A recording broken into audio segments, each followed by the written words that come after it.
Okay? Okay, the answer is if I borrow the money without using it for the house, we now have a new name for the loan. We call it an equity loan. Now, I've got to clarify something. If I walk into any lender and say I want to borrow the equity out of a property, they will call that an equity loan. When I use the term equity loan, this is a tax term. And it means to borrow the money on my primary or secondary home and use it for anything other than the house. I said party. I could have said I'm sending the kids to college. I'm paying off medical bills. I'm doing it for any other reason. I'm buying furniture. And yes, you can deduct the interest, but the loan is limited to a maximum of, and this is 3 in your notes, $100,000 or less.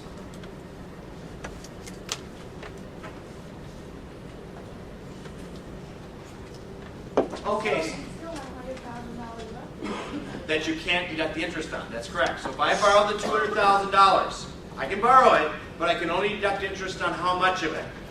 100. So the other 100,000 is like charge card interest, and the interest is not deductible. Yeah. How do they prove what you use the money for? Okay, her question in the back is how do they prove what they use the money for? First of all, they don't have to prove anything. You do. Well, let's say I took out the line of credit to put the floors and the cabinets and all of that in, and then it was time to my taxes, so I have to do receipts for all of that? Okay, here's the issue. First of all, you deduct it on your tax return, and you never worry about it unless you're what? Audited. When you're audited, the IRS will say, prove to me where the money went. Then what's she going to have to do, gang? She's going to have to pull out the receipts, show that the money went directly for the floors and so forth. So does she have to save receipts for those improvements? Yes. For how many years? 7? Well, how long do you save your receipts? I'm going to give you the general rule for right now because there's a lot more detail to this. The general rule is the IRS is on a 3-year audit cycle, meaning from the time you file your tax return, they can audit you up to 3 years, unless you fail to report income. If you fail to report income by accident, they can go up to 6 years.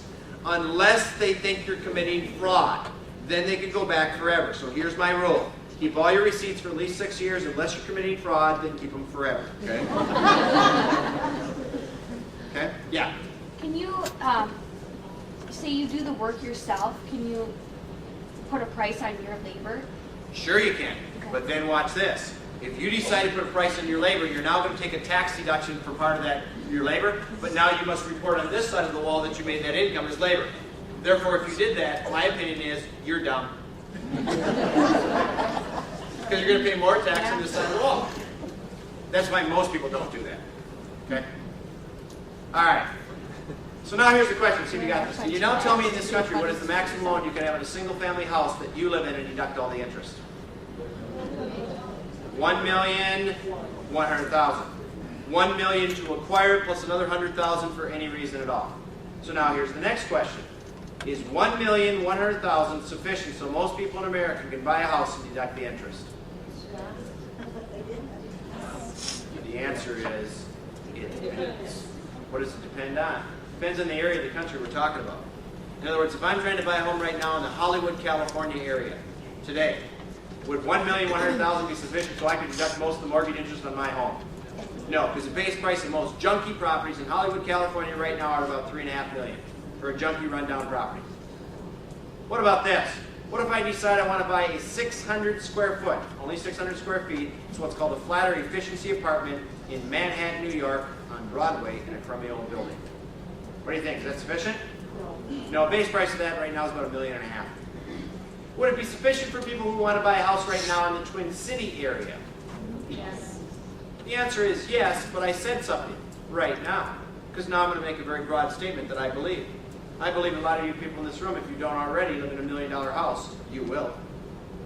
Oh, and by the way, it's the same house you're currently in. And it's not going to be all that much longer before that occurs. And if you don't believe me, I don't care.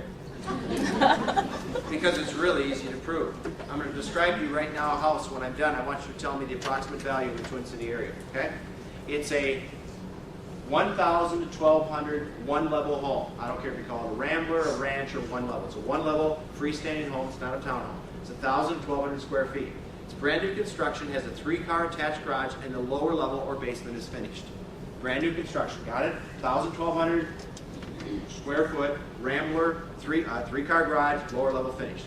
Could you tell me right now what would be the base price of that house if it was built in one of the suburbs of the Twin Cities? And I'm looking for a range. 250 to 350. 450.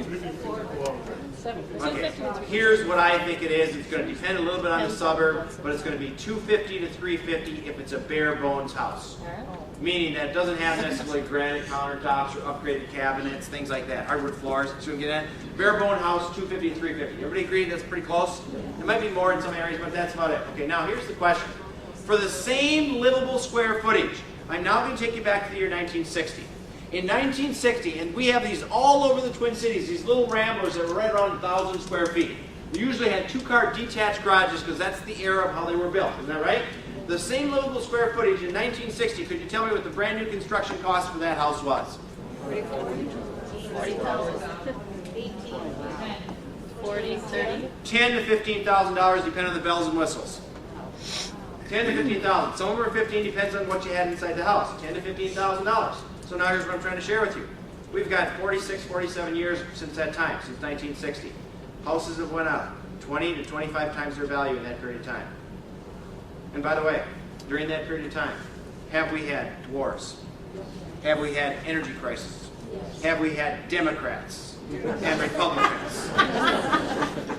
I'm serious. Have we had recessions? Have we had all these different factors? Have we had interest rates at 17%? Yet, over that period of time, real estate values have went up 25 times their value. And here's why I'm telling you this. Because right now, we're in a soft rental market. We're in a soft housing market.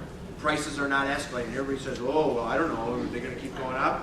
Gang, we got 1,500 years of history showing real estate values doing what? Consistently going up. And I'm going to tell you, I believe they're going to continue to go up. We will have periods of times, maybe years, where they stagnate or even go down. But guess what? What happens after they go down? Every time with no exception. Zoom, they go right back up. That's why I'm telling you, I want you to consider this. Remember my little plan on how to go out and get $1 million in your life? I'm telling you, that's almost a for sure plan. In fact, I want you to think about this a second. How many of you would love to heard that plan from me in 1960? And did it? And by the way, if you did that little plan of going and buying 2 houses a year since 1960, would you agree you probably would not be in this room today? Okay? You had a question. I think I answered it myself. Okay? Somebody else had a hand up? Yes, go ahead. So, I can't help but think about, let's say, 10 years, have to do a home that's 300,000 Okay. now, and maybe there's way more in. So, people in the marketplace are then trying to buy $2 million homes. That's So right. does it become a question of amortization with market repairs? Okay, watch, because I'm going to ask you a question. What else has happened since 1960 to today as far as incomes? They went up, but which went up faster? Housing. In fact, let me prove this and show you the evidence of this. In 1960, can you tell me in this country how many breadwinners it took to buy a home? One. Primary breadwinner was all was needed to buy a home in 1960. Would you agree? By 1985, only 25 short years later, how many breadwinners were required to buy most homes? 2. We're now in the year 2007. Statistically, right now, how many breadwinners is required to buy a home?